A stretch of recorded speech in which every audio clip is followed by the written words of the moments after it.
Saben, el orden es la primera ley del cielo. Las cosas que se realizan allí tienen propósitos definidos y se ejecutan de manera clara y eficaz. Lo que Dios ha creado está lleno de belleza y esto se resalta por el orden de los elementos. Orden en las leyes que gobiernan el mundo natural. Por ejemplo, la ley de la gravitación universal es la que hace que nosotros podamos caminar y que las cosas estén en su debido lugar. La alteración de las leyes que Dios ha dejado alrededor de nuestro mundo trae consecuencias desastrosas para la vida de los hombres. Si existen leyes que rigen el mundo natural, si hay leyes que rigen la vida de los ciudadanos de una nación, si hay leyes que rigen el orden de la política mundial, entonces no es raro que existan leyes que rijan el mundo espiritual. Todas las leyes que el Señor ha dejado para regir la vida universal son para nuestro bien y felicidad. De la misma manera, la ley de Dios expresada en su palabra fue dejada para que podamos ser felices, para que podamos vivir bajo la protección del Altísimo.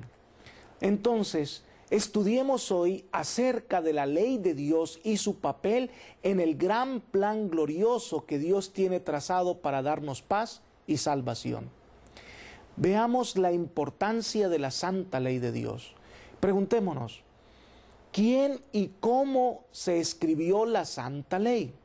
Vayamos entonces al libro de Éxodo, en el comienzo mismo de la historia de Israel, en el capítulo 31, y leamos el versículo 18, y nos daremos cuenta de lo siguiente. Cuando el Señor terminó de hablar con Moisés en el monte Sinaí, le dio 2 tablas del testimonio, tablas de piedra escritas con el dedo de Dios. Mis amigos, Dios es quien dio la ley y la escribió en tablas de piedra. La ley de Dios no es una invención humana o el requisito de alguna iglesia en particular. Fue Dios quien la dio para beneficio del hombre y su perpetuidad se revela en el hecho de que Él mismo la escribió y la hizo sobre tablas de piedra. La ley es un trasunto del carácter de Dios. Dios es santo, justo y fiel. Lo mismo se dice de su ley. Vayamos al libro de Romanos, capítulo 7, versículo 12, y el apóstol Pablo nos dice: así, la ley es santa y el mandamiento santo, justo y bueno. Ahora entonces, ¿cuáles son los 10 mandamientos? Veamos la descripción que hace Éxodo capítulo 20, versículos 3 al 17. Y vamos a enumerarlos. Primero, no tendrás otros dioses delante de mí. Segundo, no te harás imagen ni semejanza alguna de lo que hay arriba en el cielo ni abajo en la tierra. No te inclinarás a ellas ni las honrarás, porque el Eterno tu Dios soy yo, fuerte, celoso, que visito la maldad de los padres sobre los hijos hasta la 3ª y 4ª generación a los que me aborrecen, pero trato con invariable amor por 1000 generaciones a los que me aman y guardan mis mandamientos. Tercero, no tomarás el nombre del Eterno tu Dios en vano, porque el Señor no dará por inocente al que tome su nombre en vano. Cuarto, acuérdate del día sábado para santificarlo. 6 días trabajarás y harás toda tu obra, pero el sábado es el día de reposo del Señor tu Dios. No hagas ningún trabajo en él, ni tú, ni tu hijo, ni tu hija, ni tu siervo, ni tu criado, ni tu bestia, ni tu extranjero que está dentro de tus puertas, porque en 6 días el Eterno hizo el cielo, la tierra y el mar, y todo lo que contienen, y reposó en el 7º día. Por eso el Señor bendijo el sábado y lo declaró santo. Quinto, honra a tu padre y a tu madre, para que tus días se alarguen en la tierra que Jehová tu Dios te da. Sexto, no matarás. Séptimo, no cometerás adulterio. Octavo, no hurtarás. Noveno, no hablarás contra tu prójimo falso testimonio. Décimo, no codiciarás la casa de tu prójimo, no codiciarás la esposa de tu prójimo, ni su siervo, ni su criada, ni su buey, ni su asno, ni cosa alguna de tu prójimo. Al mirar atentamente la ley de Dios, vemos que los primeros 4 mandamientos hablan de nuestra relación con Dios y los últimos 6 revelan nuestra relación con el prójimo. Hablemos un poquitico de la perpetuidad de la ley de Dios. ¿Cómo se obtiene la salvación? Bueno, la salvación, según la palabra de Dios, fue obrada por Jesús y ofrecida gratuitamente al hombre. El hombre la acepta o la rechaza. La ley de Dios no tiene como objetivo reemplazar la obra salvadora de Jesús. La obediencia a la ley no es para ser salvo, sino porque soy salvo, obedezco. Vayamos a Romanos, capítulo 3, versículo 28, y el apóstol Pablo nos dice lo siguiente. Así concluimos que el hombre es justificado por la fe sin las obras de la ley. Así que la salvación es por gracia. La salvación el Señor la otorga por amor. La salvación es un don de Dios. Pero entonces, ¿anulamos la ley por la fe? Bueno, el apóstol Pablo es quien responde esta pregunta en el libro de Romanos, capítulo 3, versículo 31. Luego, ¿anulamos la ley por la fe? De ninguna manera. Al contrario, confirmamos la ley. Ahora, ¿cuál es el propósito de la ley de Dios? Miremos atentamente lo que el apóstol Pablo sigue diciéndonos en Romanos capítulo 3, versículo 20. Porque por las obras de la ley ninguno será justificado ante él, porque por la ley se alcanza el conocimiento del pecado. Así que la ley nos ofrece el conocimiento del pecado. La ley no fue dada para que acumulemos obras buenas para ser salvos por las obras, sino que la ley nos ofrece el conocimiento del pecado. La ley nos muestra si lo que hacemos representa la vida de un verdadero hijo de Dios o no. Entonces, ¿a quién nos conduce la ley? Vayamos ahora al libro de Gálatas, capítulo 3, versículo 24. Así la ley fue nuestro tutor para llevarnos a Cristo, para que seamos justificados por la fe. La ley no tiene como objetivo salvarnos, sino llevarnos a Cristo, quien es el Salvador. La ley es comparada con un espejo. Cuando nos miramos al espejo es para vernos cómo nos encontramos. El espejo no quita la mancha, pero nos indica que necesitamos agua para ser limpiados. ¿Y cuál fue la actitud de Jesús hacia la ley? Bueno, Jesús es nuestro verdadero maestro, el camino de la salvación. Si vamos al Evangelio según San Juan, capítulo 14, el verso 15, Él dice lo siguiente: si me amáis, guardad mis mandamientos. En el orden del cielo, el amor genera obediencia.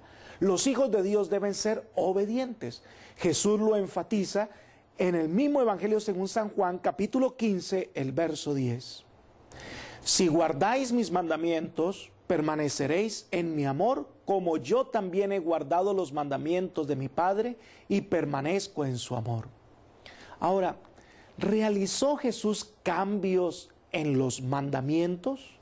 Miremos atentamente ahora el Evangelio según San Mateo, capítulo 5, versículos 17 y 18.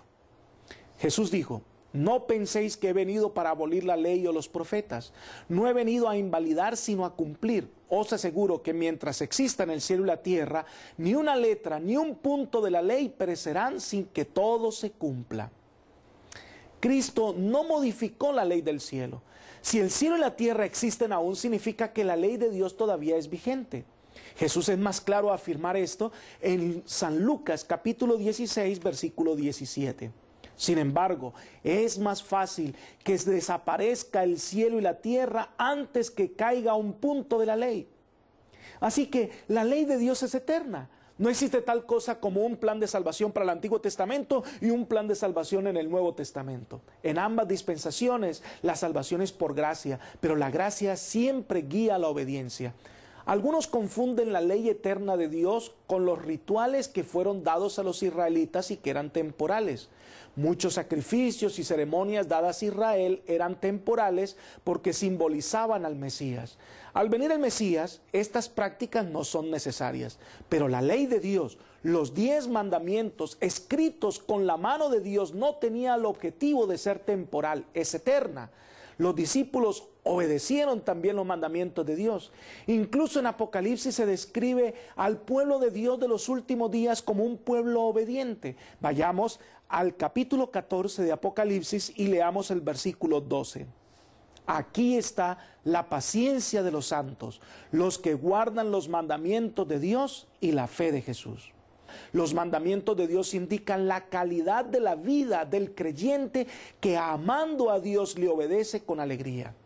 Como lo dice el apóstol Juan en su primera carta, capítulo 5, versículo 3. Porque en esto consiste el amor de Dios, en que guardemos sus mandamientos, y sus mandamientos no son gravosos. Y entonces, ¿qué debemos hacer ante esta verdad? En primera medida, debemos amar a Dios y guardar sus mandamientos. Ahora, si leemos primera de Juan, capítulo 2, versículos 3 al 5, encontramos lo siguiente.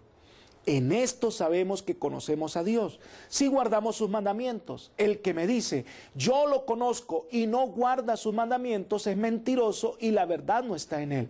Pero el amor de Dios se perfecciona en verdad, en el que guarda su palabra. Por esto sabemos que estamos en él. El amor a Dios lleva a la obediencia. En segundo lugar, debemos guardar los mandamientos. Salmo 119, versículo 44 dice, tú encargaste que tus mandamientos sean muy obedecidos. Saben, el Señor quiere que le obedezcamos sinceramente y eso nos hará cristianos felices, fieles. Debemos respetar todos los mandamientos. Dios es amor y todo lo que Él hace es para nuestro bien. Y si Él nos ha dado los 10 mandamientos, ha hecho para nosotros bien y felicidad. Si amamos a Dios, entonces le obedeceremos alegremente. Por eso te invito para que tú y yo hagamos el siguiente pacto. Repite, acepto la ley de Dios como la norma de mi vida. Procuraré con la ayuda de Dios obedecer todos los mandamientos.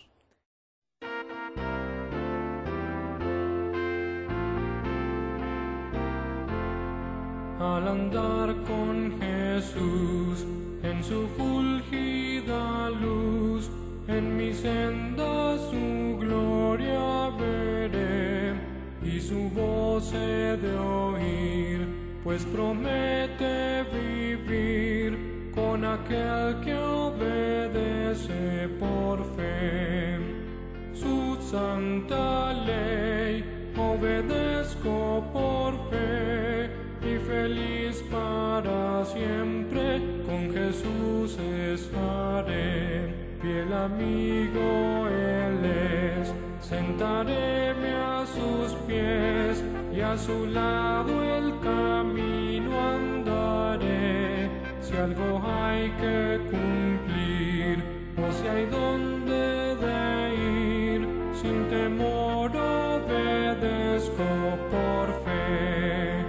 Su santa ley obedezco por fe, y feliz para siempre con Jesús estaré. Qué hermosa decisión acabas de hacer. Ahora eres un hijo de Dios obediente.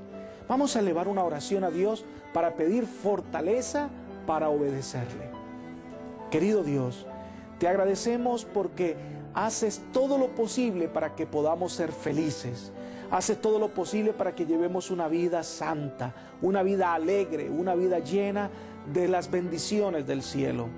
Señor, te pedimos perdón porque hemos desoído tu invitación. Hemos cerrado nuestras mentes para ser impresionados por tu Espíritu. Pero hoy, al estudiar tu palabra, nos damos cuenta que tú te preocupas por nosotros, aún en los detalles más insignificantes de nuestra vida. Por eso, Señor, por el amor que tienes por nosotros y por el poder del Espíritu Santo, ayúdanos a ser cristianos obedientes. Ayúdanos a ser cristianos felices, llenos de paz. Gracias, Padre, por oír esta oración y por contestar, otorgándonos tus bendiciones. Lo pedimos todo en el glorioso y maravilloso nombre de Cristo Jesús. Amén.